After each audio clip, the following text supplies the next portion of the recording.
Alhamdulillahi Rabbil Alamin. Wassalatu wassalamu ala asyrafil anbiya'i wal mursalin wa ala alihi wa sahbihi wa man sara ala darbihi ila yaumiddin. Qala Allah subhanahu wa ta'ala fi kitabihil karim, a'udzu billahi minasy syaithanir rajim. Ya ayyuhalladzina amanu taqullaha haqqa tuqatih wa la tamutunna illa wa antum muslimun. Wa qala ya ayyuhalladzina amanu taqullaha wa qulu qawlan sadida yuslih lakum a'malakum wa yaghfir lakum dunubakum wa may yuti'illaha wa rasulahu faqad faza fawzan 'aziman. Wa qala ya ayyuhan nas ittaqu rabbakumul ladzi khalaqakum min nafsin wahidah wa khalaqa minha zawjaha wa bassa minhuma rijalan katsiran wa nisaa wattaqullaha alladzi tasaaluna bihi wal arham innallaha kana 'alaikum raqiba. Wa qala an-nabiy sallallahu alaihi wasallam fi hadisihi khairukum man ta'allama al-Qur'an wa 'allama. Wa qala ittaqillaha haitsuma kunta wa adbi sayyi'atal hasanata tamhuha wa khaliqin nasa bi khuluqin hasanin. Yang saya muliakan yakni Bapak Kepala Desa atau yang mewakili yang hadir pada malam hari ini beserta jajarannya. Yang saya muliakan Bapak Takmir Masjid Baitur Rahman Desa Redang beserta jajarannya. Dan yang saya muliakan kaum muslimin dan muslimat yang hadir pada malam hari ini dalam rangka memperingati Maulid Nabi Muhammad sallallahu alaihi wasallam. Bersyukur kita kepada Allah Subhanahu wa taala yang mana Allah Subhanahu wa taala sudah memberikan nikmatnya kepada kita mulai dari rahim ibu kita. Nikmat Allah Subhanahu wa taala tidak pernah terputus sampai detik ini. Allah Subhanahu wa taala masih melimpahkan karunia-Nya, nikmatnya kepada kita. Makanya patut bersyukur kepada Allah Subhanahu wa taala dengan menjalankan apa yang diperintahkan oleh Allah dan meninggalkan apa yang dilarang oleh Allah Subhanahu wa taala. Salawat beserta salam semoga selalu tercurah dan terlimpahkan kepada manusia terbaik yang pernah hidup di atas muka bumi ini, yang Allah Subhanahu wa taala jadikan kekasihnya, yang Allah Subhanahu wa taala titipkan firman-Nya melalui malaikat Jibril, yang Allah Subhanahu wa taala jadikan dia teladan bagi umatnya, uswatun hasanah, yakni kepada Sayyidina wa Maulana Muhammad sallallahu alaihi wasallam. Bapak-bapak dan ibu-ibu yang dirahmati oleh Allah Subhanahu wa taala,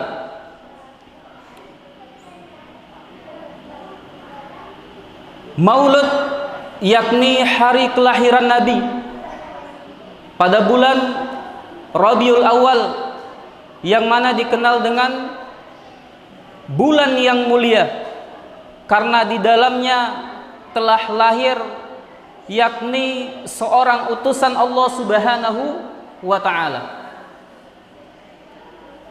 yang di dalam beberapa riwayat mengatakan bahwa ada yang mengatakan tanggal 10 Rabiul Awal, ada yang mengatakan tanggal 12 Rabiul Awal, akan tetapi yang lebih masyhur yaitu adalah tanggal 12 Rabiul Awal. Amal fil di tahun gajah, tulu'al fajri yakni ketika fajar menyingsing, tepatnya pada hari Senin pagi. Nah,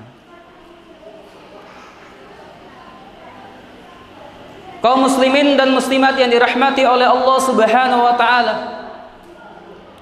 Kenapa kita harus bergembira? Kenapa kita harus bersukaria dengan kelahiran Nabi Muhammad sallallahu alaihi wasallam?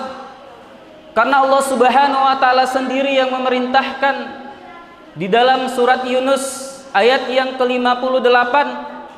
Allah Subhanahu wa taala berfirman, "Qul bi fadlillahi wa bi rahmatihi fabidzalika falyafrahu huwa khairun mimma yajma'un."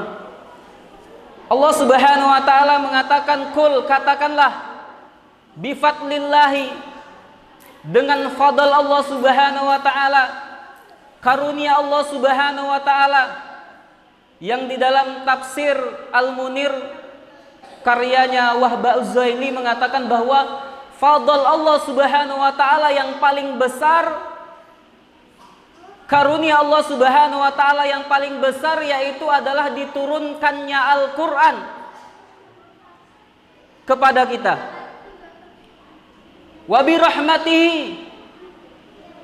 dan rahmat Allah Subhanahu wa taala yang paling besar yaitu adalah diutusnya Nabi Muhammad sallallahu alaihi wasallam.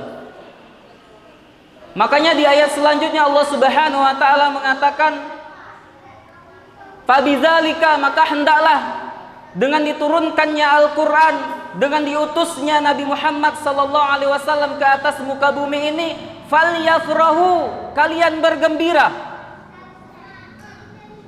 Huwa khairun, itu lebih baik, mimma yajma'un, dari apa-apa yang kalian kumpulkan berupa kenikmatan dunia. Makanya kita hadir pada malam hari ini dalam rangka memperingati Maulid Nabi, kelahiran Nabi Muhammad sallallahu alaihi wasallam, yang tidak lain tidak bukan niat kita yaitu adalah dalam rangka taqarrub ilallah, mendekatkan diri kepada Allah Subhanahu wa taala.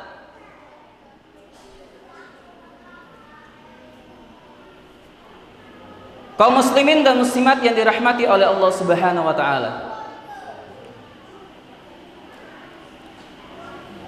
Sebelum Nabi Muhammad sallallahu alaihi wasallam lahir, maka orang-orang sudah tahu bahwa akan adanya seorang utusan Allah Subhanahu wa taala dengan ciri-ciri seperti ini, dengan sifat seperti ini, dengan karakter seperti ini. Maka orang-orang sudah tahu, sebagaimana Allah Subhanahu wa taala berfirman, yakni di dalam surat Al-Baqarah, alladzina atainahumul kitaba, bahwasanya orang Yahudi dan orang Nasrani yang kami berikan kitab, yakni berupa Taurat dan Injil. Kita bisa lihat, ya'rifunahu, mereka itu tahu, Nabi Muhammad itu mereka tahu, kama ya'rifuna, sebagaimana mereka tahu abna'ahum, anak-anak mereka.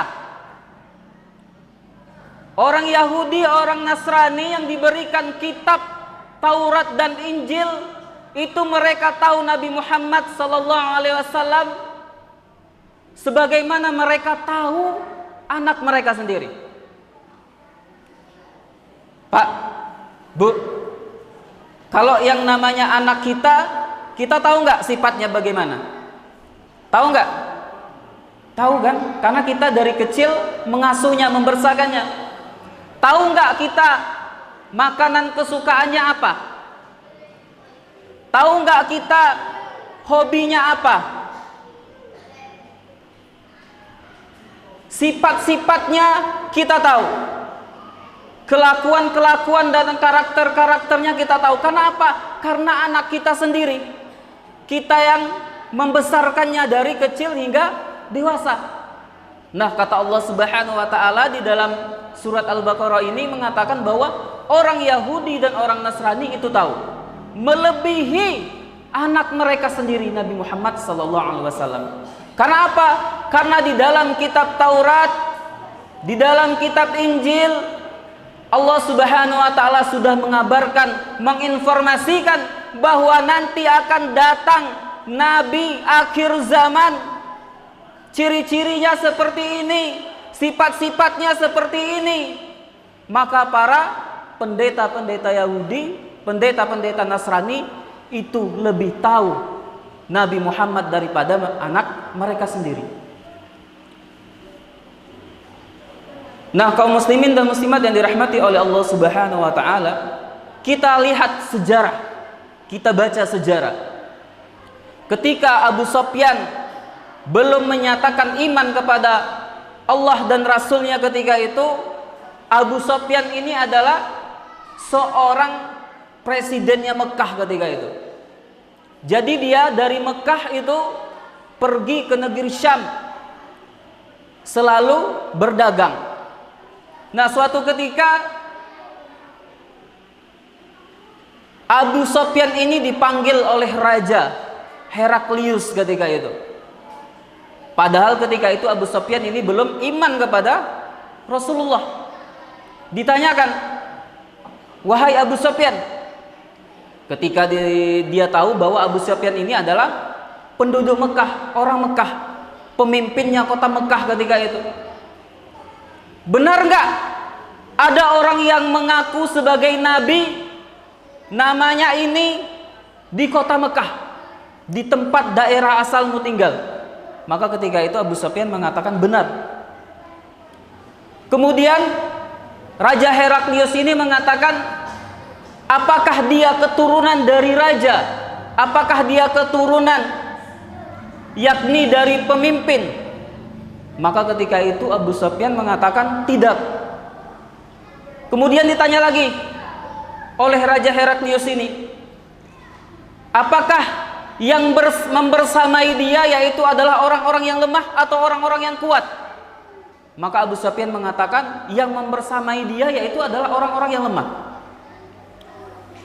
Kemudian raja ini menanya lagi, apakah orang-orang yang mengikut kepadanya, beriman kepadanya, ini kemudian keluar murtad? Kemudian Abu Sufyan mengatakan tidak. Bahkan para sahabat, orang-orang yang menyatakan iman kepada Rasulullah ketika itu fanatik kepada Rasulullah. Imannya sungguh sangat kuat. Sami'na wa ata'na. Apa yang dikatakan oleh Nabi Muhammad ketika itu, maka para pengikutnya mendengarnya.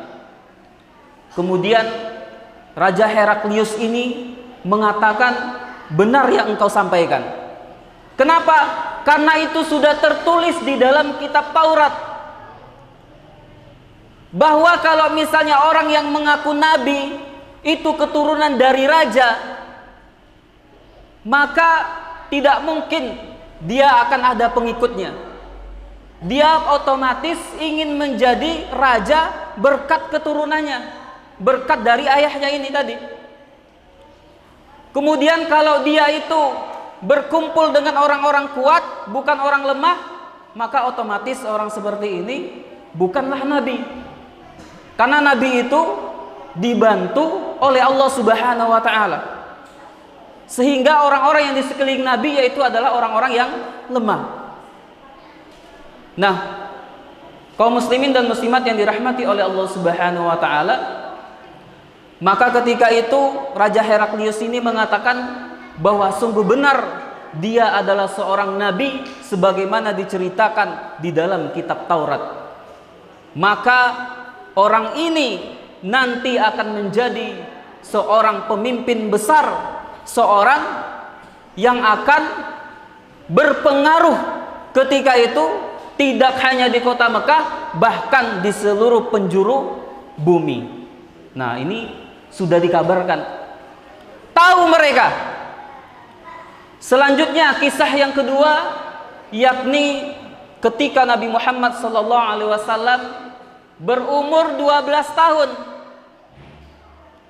Nabi Muhammad ini dibawa oleh pamannya Abu Talib ketika itu berdagang ke Syam, ke kota Busrah. umur 12 tahun, masih remaja, masih anak-anak, kemudian dibawa oleh pamannya ini Abu Thalib. Nah, ketika mereka pergi ke daerah Syam tersebut, daerah Busra itu, maka mereka melewati salah satu tempat peribadahan seorang rahib yang bernama Buhairah, yang mana dia adalah seorang Nasrani yang taat. Ketika itu Buhairah ini melihat segerombol orang, yang mana ketika itu hari yang sangat panas, cuaca yang sangat panas, kok segerombolan orang ini dinaungi oleh awan. Dia baca kitab-kitabnya, sehingga dia tahu ini ciri-cirinya kayaknya seperti yang disampaikan di dalam kitab tersebut, bahwa dia adalah utusan Allah Subhanahu wa ta'ala.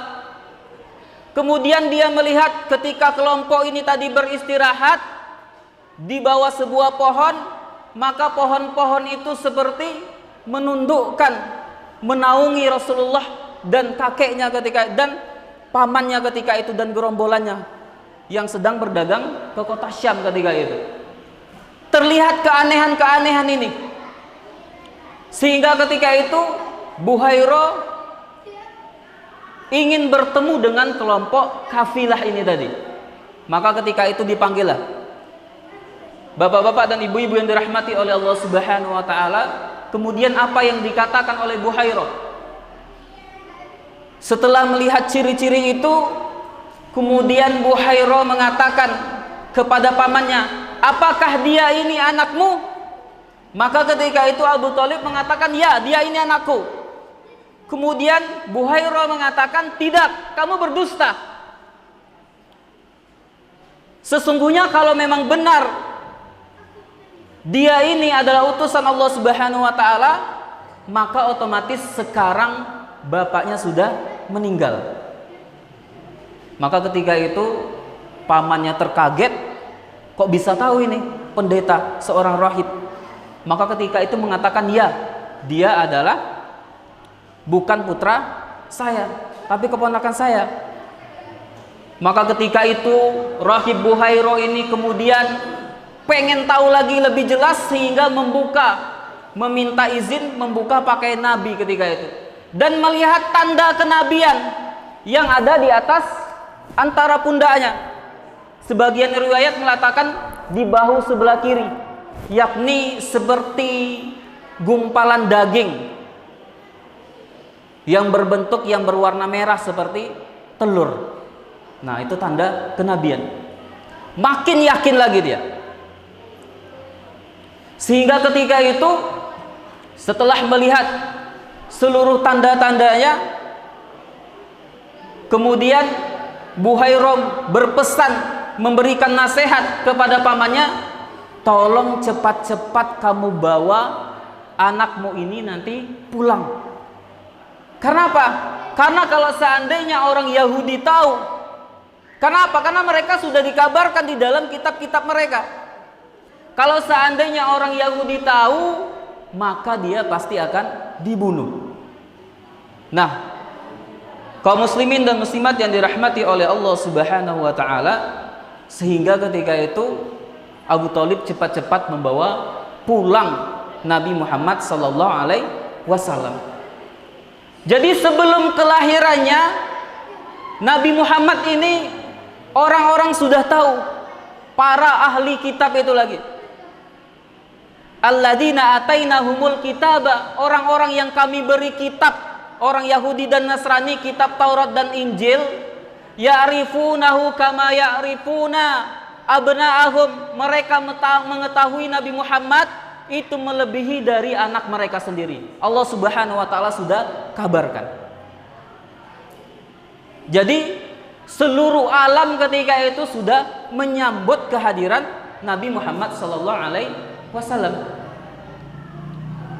Kaum muslimin dan muslimat yang dirahmati oleh Allah Subhanahu wa ta'ala. Kemudian seperti yang kita ketahui tadi, bahwa Nabi dilahirkan pada tanggal 12 Rabiul Awal di tahun Gajah, tulu al-fajri pada hari Senin ketika fajar menyingsing. Ada keanehan-keanehan yang terjadi ketika Nabi akan dilahirkan di atas muka bumi ini. Yang pertama yaitu pohon-pohon, tanaman-tanaman, tumbuhan-tumbuhan ketika itu segar, tidak layu. Pohon-pohon ketika itu berbuah, yang mana buahnya ini mudah dipetik. Seakan-akan ketika itu alam ini menyambut kedatangan seorang utusan Allah Subhanahu wa taala yang nanti bakal menjadi pemimpin umat Islam ketika itu.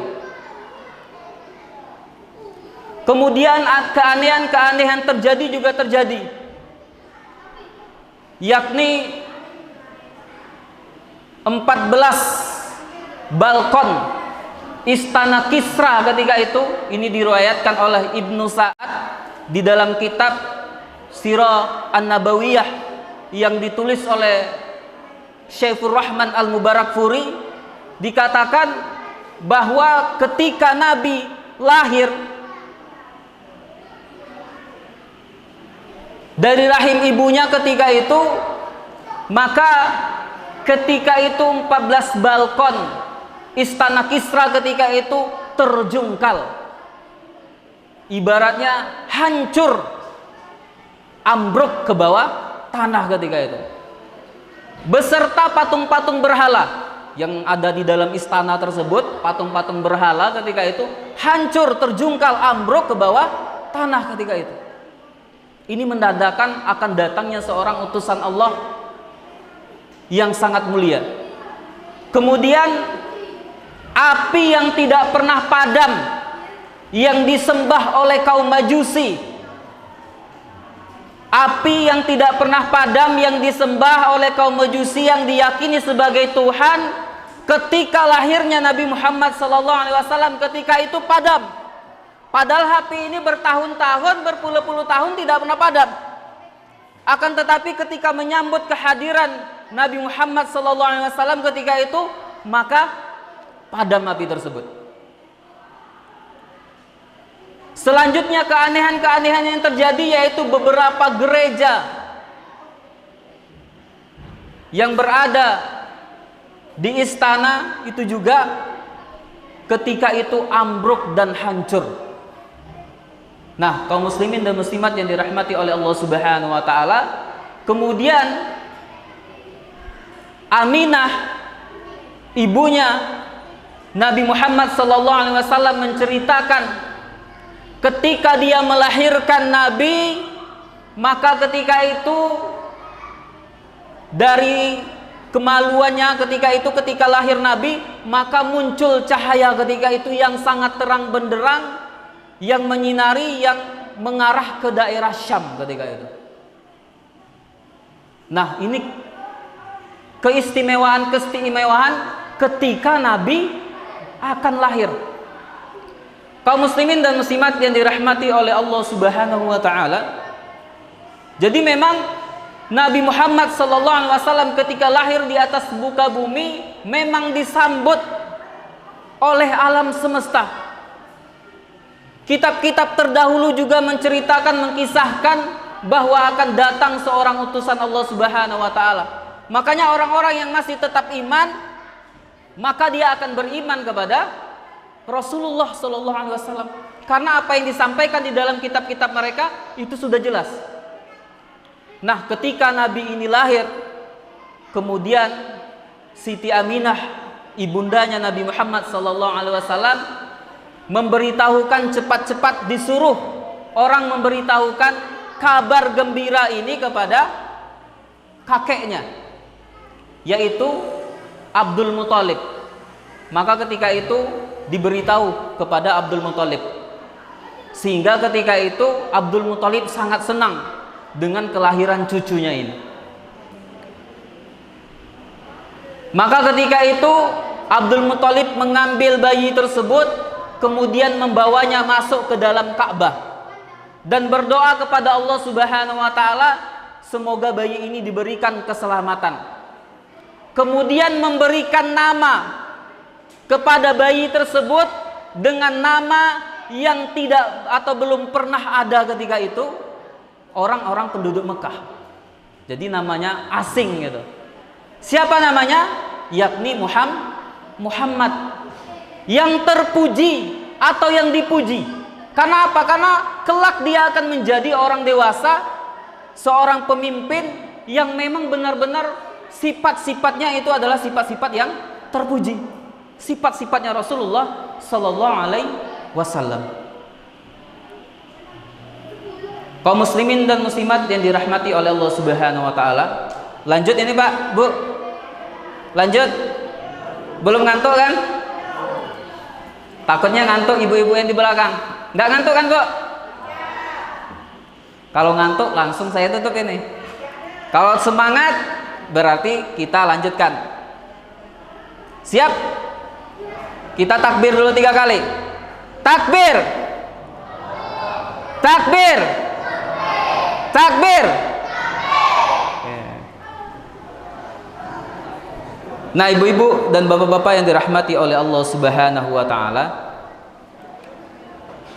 akan tetapi Rasulullah sallallahu alaihi wasallam ketika berusia 2 bulan di dalam kandungan, ada sebagian riwayat yang mengatakan 7 bulan, maka dia sudah ditinggal mati oleh bapaknya yang bernama Abdullah ketika itu.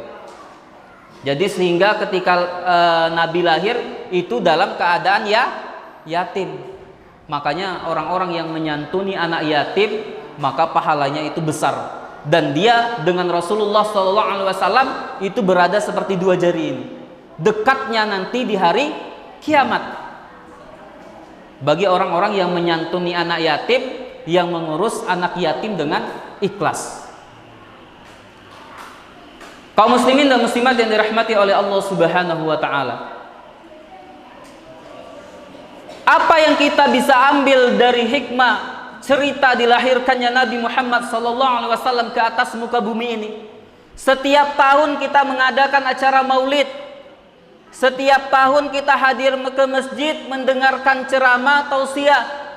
Ada nggak bekal yang bisa kita bawa pulang? Ada nggak bekal nasihat yang bisa kita terapkan di dalam kehidupan kita sehari-hari? Jadi kita tidak hanya mendengar kisah-kisahnya saja, terpesona dengan kisah-kisahnya, terpana dengan cerita-ceritanya. Akan tetapi ada yang lebih penting di balik semua itu, yakni kita bisa menanamkan, menumbuhkan al-mahabbah, rasa cinta kepada Rasulullah SAW. Makanya kita hadir ke masjid ini dalam rangka memperingati Maulid Nabi ini, yaitu adalah dalam rangka kita sayang kepada Rasulullah, cinta kepada Nabi kita, Nabi Muhammad SAW. Ada 3 hikmah di balik Maulid Nabi Muhammad SAW, dilahirkannya Nabi di atas muka bumi ini. Yang pertama yaitu adalah ketika disebutkan Nabi, maka hendaklah kita bersalawat kepada Nabi. Allahumma sholli ala Sayyidina Muhammad wa ala ali Muhammad. Karena Allah Subhanahu wa taala sendiri berfirman, Innallaha wa malaikatahu yusholluna 'alan nabi. Sesungguhnya Allah Subhanahu wa taala dan para malaikatnya yusholluna 'alan nabi, bersalawat kepada Nabi. Ya ayyuhalladzina amanu, wahai kalian orang-orang yang beriman, orang yang menyatakan iman kepada Allah, orang yang menyatakan bahwa Rasulullah adalah utusan Allah, sallu alaihi, bersalawatlah kalian atas Nabi kalian, wasallimu taslima, dan berikan salam penghormatan. Ini perintah Allah Subhanahu wa ta'ala. Allah beserta para malaikatnya bersalawat kepada Nabi. Dan kita orang-orang beriman disuruh, diperintah juga sallu alaihi, bersalawat pula kepada Nabi kita, wasallimu taslima, dan berikan salam penghormatan. Dan di dalam hadis Rasulullah SAW mengatakan, man shalla alayya wahidatan, barang siapa yang bersalawat kepadaku satu kali, sallallahu alaihi, maka Allah Subhanahu wa ta'ala akan bersalawat kepadanya ashron, 10 kali. Satu salawat kita dibalas oleh Allah 10. Makanya kita salawat. Habis tadi sholat maghrib, salawatan. Karena salawat kita ini akan sampai kepada Nabi.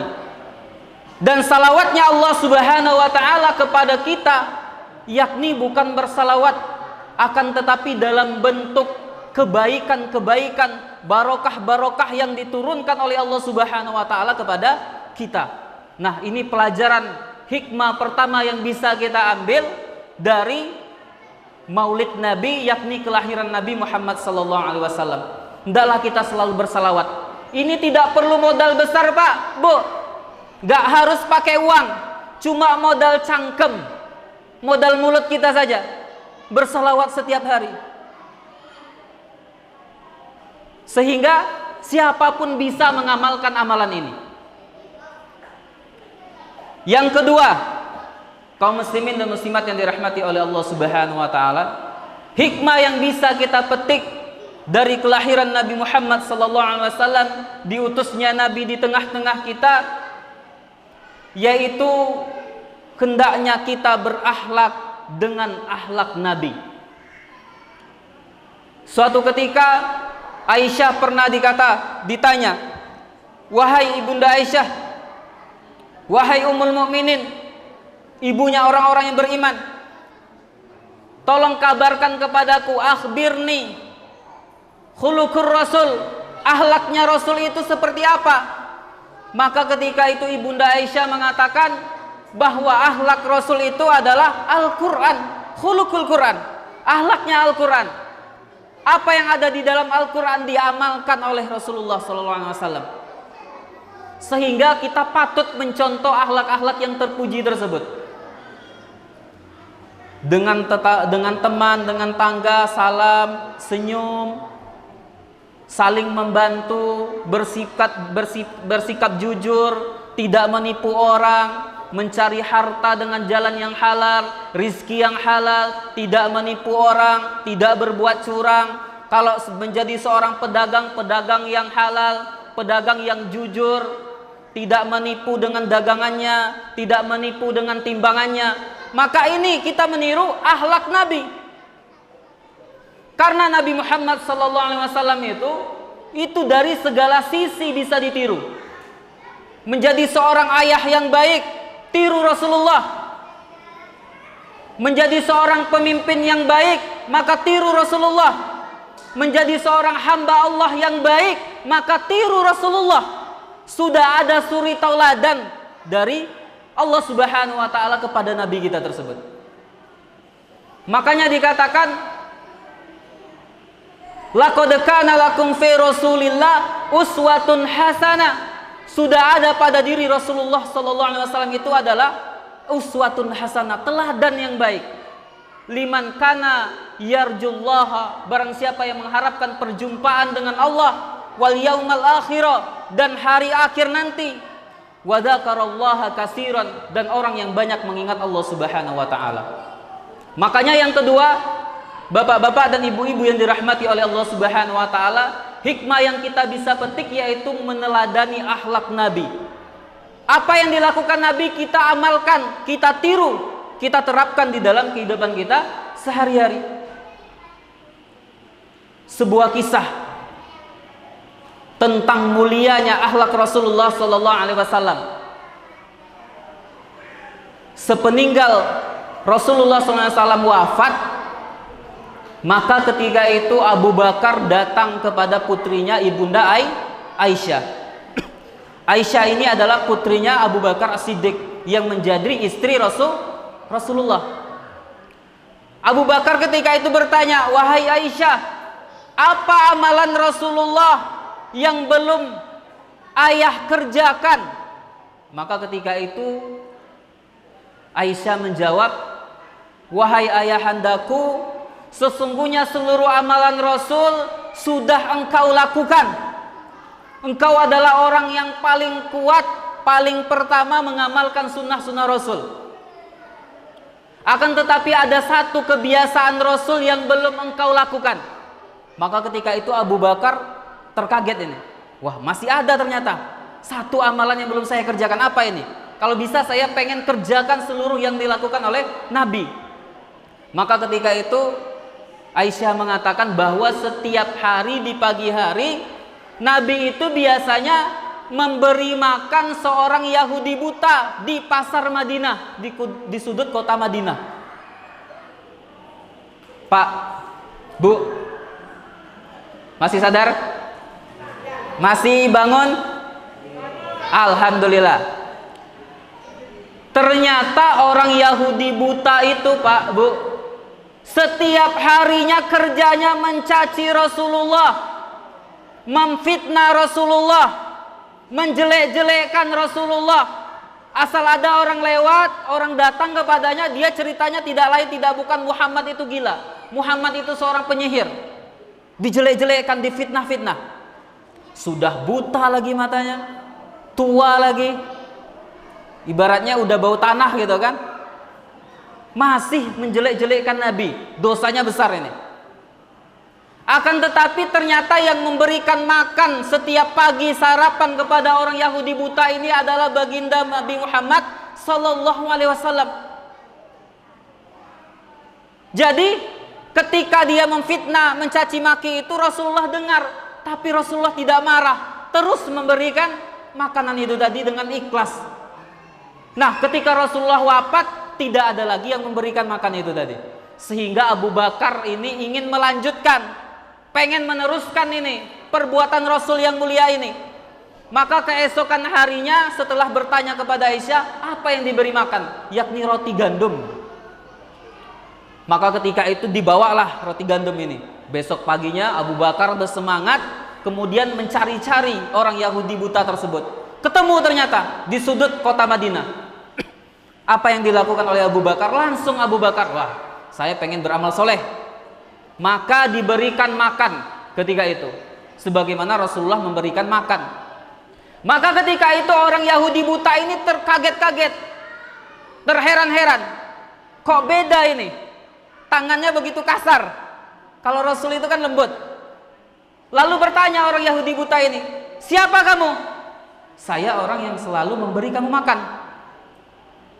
Diberi lagi makan, kasar lagi. Siapa kamu? Saya orang yang selalu memberi kamu makan. Maka ketika itu sudah terlihat aneh, gak sama dengan orang yang memberi makan pertama, nyamannya, enaknya. Orang Yahudi buta ini kemudian berkata, bohong, kamu dusta. Orang yang memberikan saya makan itu tidak kasar seperti kamu. Kalau dia menyuapi mulut saya itu dengan lembut. Kalau dia memasukkan roti gandum ini ke dalam mulut saya, dia lumatkan dulu, dia lembutkan dulu. Setelah lembut, lumat, maka baru dimasukkan ke dalam mulut saya. Nah, ini rotinya masih keras, kamu masukkan sumpal ke dalam mulut saya. Kamu orang yang beda ini. Siapa kamu? Nah, orang Yahudi ini ternyata tahu pula dia. Maka ketika itu Abu Bakar sambil meneteskan air mata, kemudian mengaku saya adalah sahabatnya. Lalu orang yang memberi saya makan itu siapa? Maka ketika itu, jadi kamu tidak tahu siapa yang memberikan kamu makan selama ini? Tidak, saya kan nggak bisa melihat, saya buta. Maka ketika itu Abu Bakar memberitahu, dia adalah Rasulullah Sallallahu Alaihi Wasallam, nabinya umat Islam, nabinya orang-orang yang beriman. Bohong, kata orang Yahudi tersebut. Saya tidak bohong, benar, dia adalah Rasulullah. Maka ketika itu orang Yahudi itu tersentak, terkaget-kaget, dan jantungnya ini mau copot. Tidak menyangka, ibarat kata disambar petir di siang bolong itu. Tidak menyangka ternyata yang selama ini dihina-hina, Orang yang dicaci-caci, dijelek-jelekkan ternyata adalah orang yang menyuapinya setiap pagi, memberikan makan. Berarti ketika menghina-hina tersebut, Rasulullah dengar-dengar, kok tidak marah? Heran orang Yahudi ini. Kalau begitu akhlak Rasulmu, Nabimu, maka benar dia adalah utusan Allah Subhanahu wa ta'ala. Maka ketika itu mengatakan, wahai Abu Bakar, saksikanlah sekarang juga bahwa saya beriman kepada Allah dan Rasulnya. Bayangkan Pak, Bu, Rasul sudah mati ternyata masih dakwahnya masih bisa. Akhirnya orang Yahudi itu masuk Islam berkat kemuliaan akhlak dari Nabi. Nah, bapak-bapak dan ibu-ibu yang dirahmati oleh Allah Subhanahu wa ta'ala, maka dari itu marilah kita tanamkan akhlak yang baik ini, dimulai dari anak-anak kecil, diajarkan, dididik dengan pendidikan Islam, diajarkan untuk mengenal Allah, untuk mengenal Rasulullah, untuk mengenal Al-Quran, diajak ke masjid, diberitahu apa itu sholat, bagaimana cara membaca Al-Quran, sehingga ketika dia dewasa bisa menjadi seorang pemuda, pemudi yang berakhlak dengan akhlak Islami. Banyak Pak, Bu, sekarang ini seorang anak yang melawan kepada kedua orang tuanya, tidak berakhlak sebagaimana akhlaknya anak yang soleh. Banyak yang ketika diperintah oleh orang tuanya mereka mengucapkan bahkan yang memerintah anaknya, memerintah orang tuanya. Ini sudah kebalik ini. Banyak orang tua sudah tidak dihargai lagi. Salah siapa? Salah orang tuanya, tidak mendidik anaknya dengan baik.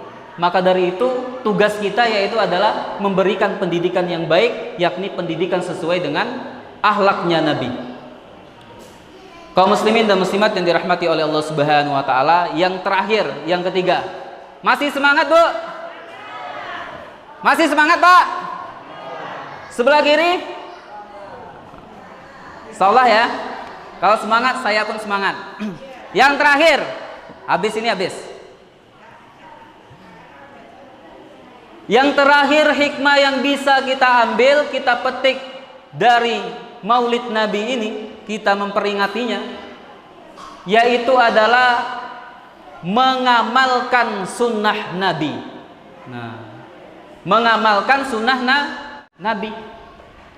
Allah Subhanahu wa ta'ala berfirman di dalam surat Ali Imran ayat yang ke-31, yakni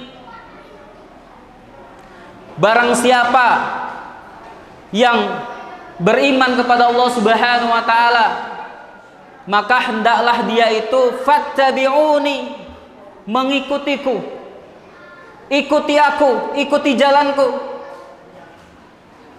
Yuhibbukumullahu, sehingga Allah Subhanahu wa ta'ala akan mencintai kalian. Wa yaghfiru dzunubakum, dan mengampuni dosa-dosa kalian. Yang mana Allah Subhanahu wa ta'ala itu Ghafurur Rahim, yakni maha pengampun lagi maha penyayang.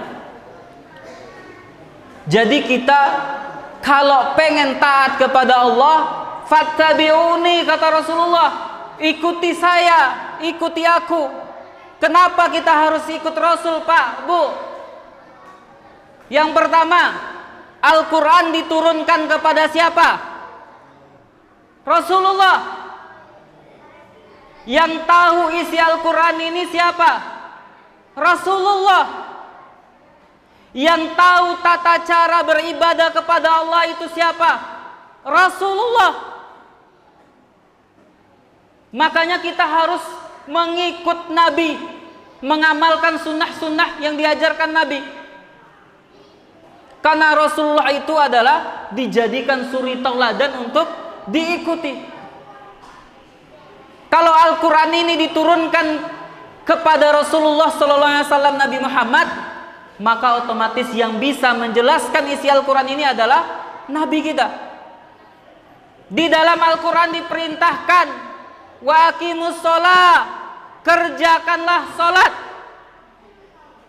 Tidak dijelaskan bagaimana cara sholat itu, berapa rakaat, tata caranya seperti apa. Loh, bagaimana kita bisa tahu sholat zuhur 4 rakaat, sholat asar 4 rakaat, Sholat maghrib 3 rakaat, sholat isya 4 rakaat, sholat subuh 2 rakaat. Dari mana kita tahu? Dari Rasulullah SAW di dalam hadis-hadisnya. Karena apa? Karena Rasulullah yang paling tahu isi Al-Quran. Sehingga kita kalau ingin beribadah kepada Allah Subhanahu wa taala, maka ikutlah Rasulullah SAW. Mencontoh Nabi, mengamalkan sunnah-sunnah Nabi kita. Kalau Nabi itu memerintahkan kita untuk sholat, kita berarti harus mengerjakan sholat. Nah, bapak-bapak dan ibu-ibu yang dirahmati oleh Allah Subhanahu wa ta'ala, maka al-mahabbah, cinta itu butuh pembuktian. Misalnya ada orang sayang cinta, misalnya seorang suami, bapak-bapak lah misalnya, bilang ke ibu-ibu, "Bu, sebetulnya saya ini sayang sama sampean. Saya ini sungguh cinta kepada ibu, gak ada wanita yang lain." Tapi setiap hari istrinya dimarahi, istrinya gak dikasih uang jajan, istrinya gak dipuji-puji kalau masak. Ini bukti sayangnya benar apa enggak? Bu, benar enggak Bu kalau sayang seperti itu? Tidak kan? Di mulut berkata sayang, tapi pembuktiannya tidak ada. Sama, kita bilang cinta Rasulullah, mengamalkan sunnah Rasulullah, tapi tidak pernah sholat, tidak pernah baca Quran, tidak pernah puasa di bulan Ramadan, tidak pernah infak dan sedekah. Ini adalah dusta, bohong. Kalau kita mengaku cinta Nabi, maka kita lakukan apa yang dilakukan oleh Nabi, terutama yang wajib-wajib yang diperintahkan oleh Allah Subhanahu wa taala, seperti sholat 5 waktu.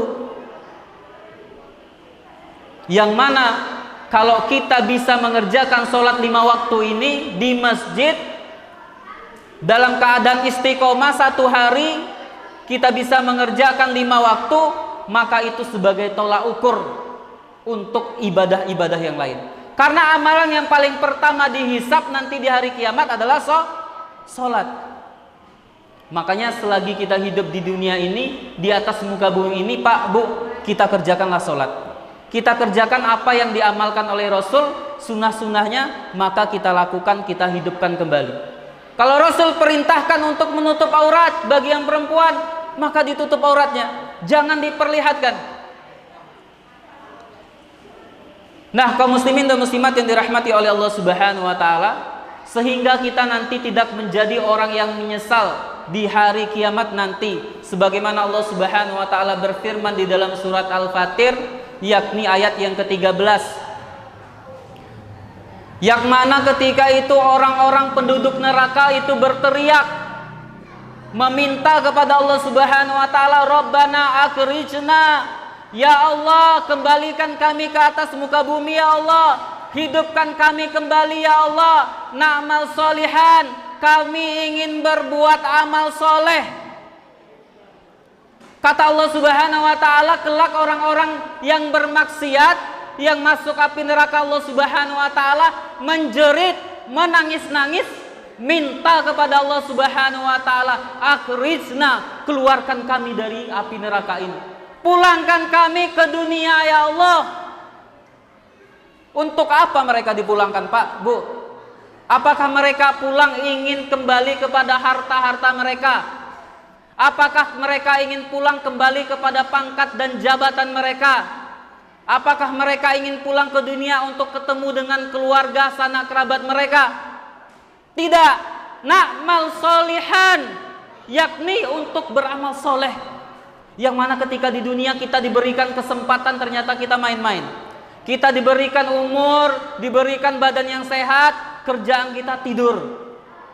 Ketika azan berkumandang, kita pun telinganya sudah membatu, tidak mau hadir lagi ke masjid, mendatangi panggilan Allah Subhanahu wa taala. Nah, kaum muslimin dan muslimat yang dirahmati oleh Allah Subhanahu wa taala, maka dari itu selama Allah Subhanahu wa taala masih memberikan kesempatan kepada kita, maka mari melalui media, yakni yang namanya Maulid Nabi, melalui yang namanya sarana Maulid Nabi ini, kita memperingati hari kelahiran Nabi, kita tidak hanya terpesona dengan kisah-kisahnya, terpana dengan cerita-ceritanya, akan tetapi ada bekal, ada hikmah, ada pelajaran yang bisa kita ambil, yang bisa kita bawa pulang, yang bisa kita terapkan di dalam kehidupan kita sehari-hari. Bahwa ternyata karunia Allah Subhanahu wa taala yang paling besar diturunkannya Al-Qur'an, maka hendaklah kita baca Al-Qur'an tersebut. Dan rahmat Allah Subhanahu wa taala yang paling besar yaitu adalah diutusnya Nabi Muhammad sallallahu alaihi wasallam. Maka hendaklah kita bersalawat kepada Nabi, berakhlak dengan akhlak Nabi, dan mengamalkan sunnah-sunnah Nabi. Sehingga kita bisa menjadi orang yang di dunia yang mana Allah Subhanahu wa taala katakan, kullu nafsin za'iqatul maut. Setiap yang bernyawa pasti akan merasakan mati. Setiap yang bernyawa pasti akan merasakan yang namanya mati.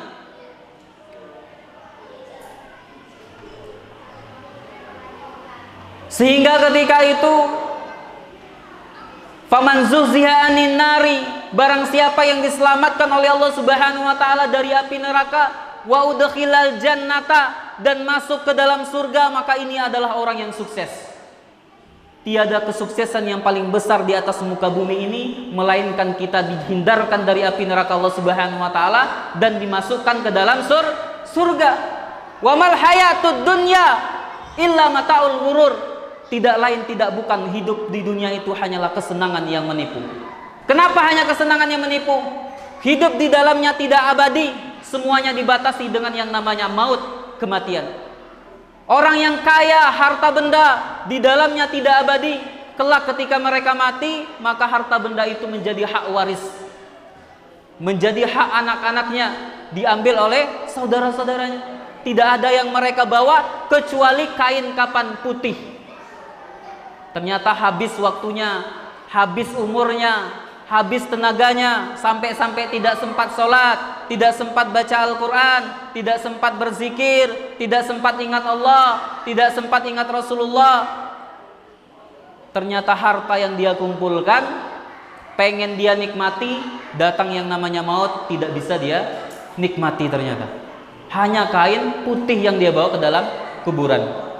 Maka dari itu kaum muslimin dan muslimat yang dirahmati oleh Allah Subhanahu wa taala, mudah-mudahan dalam rangka acara memperingati Maulid Nabi pada tahun ini kita bisa berubah, kita bisa introspeksi diri menjadi seorang muslim yang lebih taat kepada Allah Subhanahu wa taala, menjadi seorang muslim yang lebih mengamalkan sunnah-sunnah Rasulullah dan memperbanyak amal-amal soleh kita. Kalau kita banyak dosa di masa lalu, maka sekarang juga kita bertobat kepada Allah Subhanahu wa taala dengan taubatan nasuha. Mungkin hanya ini yang dapat saya sampaikan. Lebih dan kurang saya mohon maaf. Wabillahi taufiq wal hidayah. Wassalamualaikum warahmatullahi wabarakatuh.